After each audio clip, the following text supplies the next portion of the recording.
Tout a commencé cet été. Alors que je me baladais à Hayange, berceau de la sidérurgie où fanent aujourd'hui les cités ouvrières, je me suis vu interdire l'accès à certaines zones, certains axes, sans vraiment comprendre pourquoi. Alors je discute, je négocie, je marchande, on tourne un film, me dit-on, il y a Gilles Lelouch, surenchéri un voisin, produit par la Warner Bros, me confie-t-on pour m'achever. Que diable venait foutre la Warner Bros dans une ville de 15 000 habitants en ce pluvieux mois d'août ? Je compris quelques temps après, on tournait là l'adaptation du livre de Nicolas Mathieu, intitulé Leurs enfants après eux, paru en 2018 chez Actes Sud et qui remportera, par ailleurs, le prix Goncourt. Leurs enfants après eux retracent 4 étés de 92 à 98, où destin et aléas s'entremêlent. C'est l'histoire d'Anthony, de Hassine, de Stéphanie, de l'alcoolisme de leurs parents et de leurs amis cloués par le shit. 4 étés comme 4 bulles temporelles, 4 étés comme 4 tableaux nostalgiques. C'est le drame de la vie qui commence, écriront les éditeurs.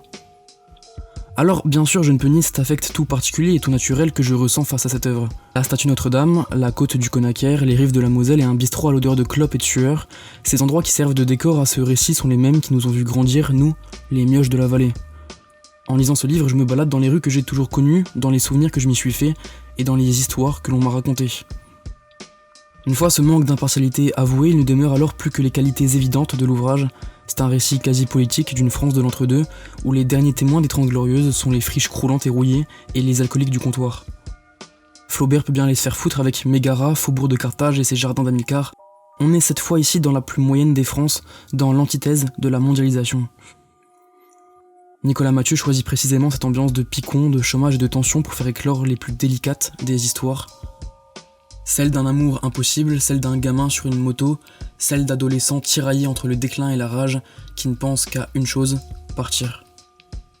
Entre récits humains et sensibles, manifestes politiques et compte-rendu social, Leurs enfants après eux dépeint avec tendresse et nostalgie une époque passée dont l'influence plane encore au-dessus de ma vallée. Au fil des pages, on apprend à aimer, à comprendre, à pardonner. Rarement, jamais peut-être je n'ai trouvé aussi splendide la violence de la véracité et la véracité de la violence.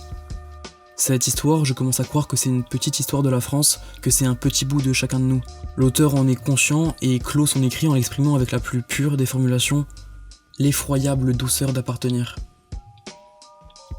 Ces 430 pages sont un tour de force, une classe de maître et je dirais même à mi-mot un chef-d'œuvre, porté avant tout par l'acuité de la plume et la tendresse de l'homme.